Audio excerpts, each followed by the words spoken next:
Hi everyone, I'm just back from shopping, buying my groceries, and the light was really lovely in here this afternoon, so I thought this is the time to do this little video. Firstly, I just want to say hi. I haven't been here for a little while, but I haven't gone anywhere. I'm still here, just lots of work going on in the background. But I wanted to share something special with you today. It's this in the bag. But just to explain a little bit of the backstory, some of you might have seen my short video about the Australian Soaping and Candle Conference that was meant to be on Saturday the 17th of May, which was last Saturday. Unfortunately, it was cancelled, which was really sad for the organisers and a lot of the people who planned to attend and everything. But anyway, that's what happened. But there were there are a few people who had already bought tickets to Brisbane and lots of people who had bought tickets to the conference. And some of them were people that I know. So I organised a little small get together and there were about 10 of us who came.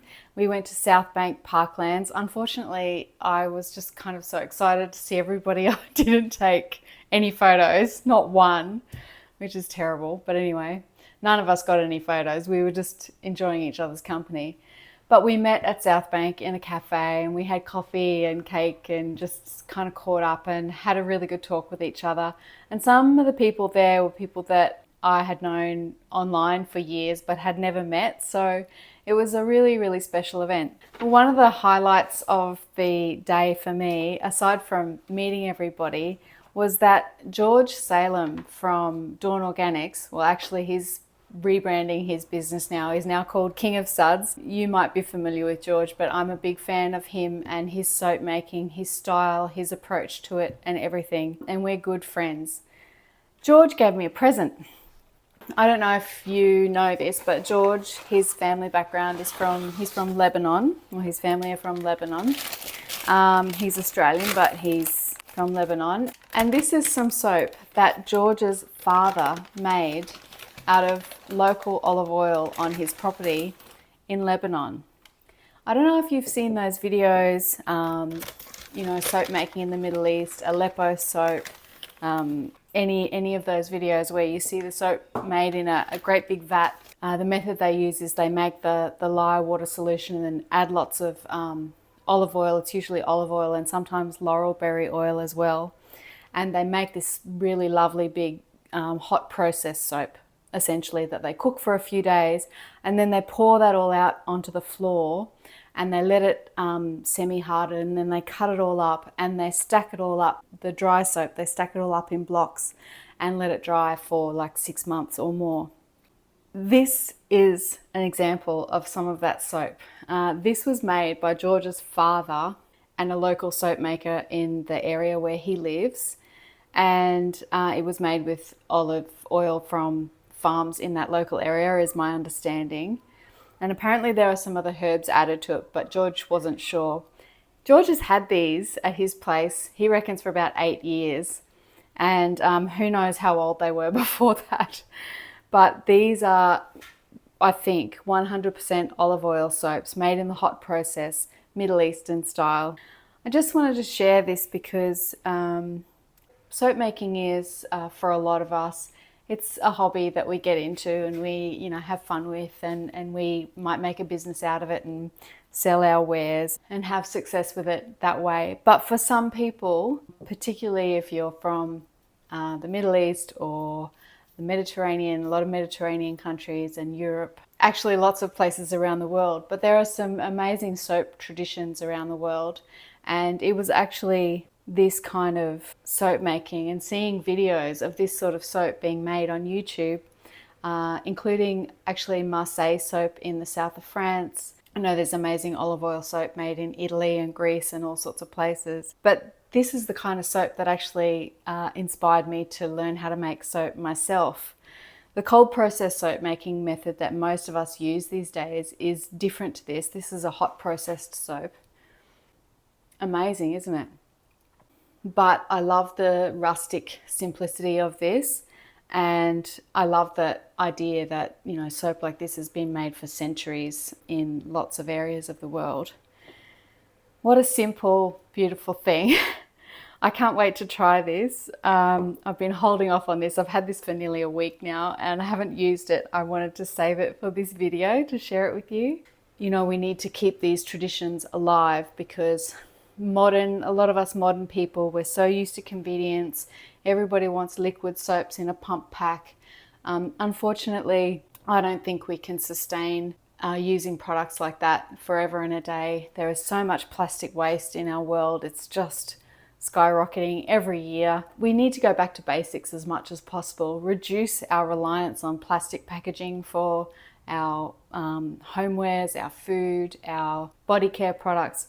I'm not perfect. I buy shampoo in a bottle from a supermarket. You know, there's lots that I could be doing better with, and I try as much as I can to think about what I'm doing. But making your own soap is one way that you can really help reduce your footprint and keep these wonderful ancient traditions alive in the modern day. Let's try this soap. All right, here comes the moment of truth. Look at this stuff. It just smells, actually, it smells, I don't know, it does smell a bit herbal. George said he didn't know what was in it, but he knew that it was an olive oil soap, but he didn't know whether there was other herbs or anything like that infused into the oil. Here we go, let's give it a try. Bit of water. Well, it feels nice. It's a very big block of soap. Rock hard too, like absolutely rock hard. There is definitely no denting that. Maybe I need to make hot process Castile soap. Oh, look, there's your classic Castile olive oil sliminess. But let's add a bit more water and see what the lather is like. Okay. Wow. Oh, it feels lovely. So this is what I would expect an olive oil soap to be like. It doesn't have a very big lather, but it's a very gentle soap. Olive oil is really it's the king and the queen of soaps, in my opinion. It's such a gentle soap, and you know, lather is not everything. The way that it makes your skin feel is really, really important. That is, given that that's hot processed for like cooked in a big cauldron for a couple of days before it's poured out, that makes me wonder if that sort of changes the consistency of this soap and how long it lasts for. It's definitely an olive oil soap, I can tell just by the lather and everything, but wow, that's amazing. It's really nice. Wow. I don't think George has even used this soap. He's just had a whole heap of it that his dad gave to him. He's had it in his cupboard and he hasn't used it. So I'm going to have to tell him that he needs to use the soap. It's so beautiful.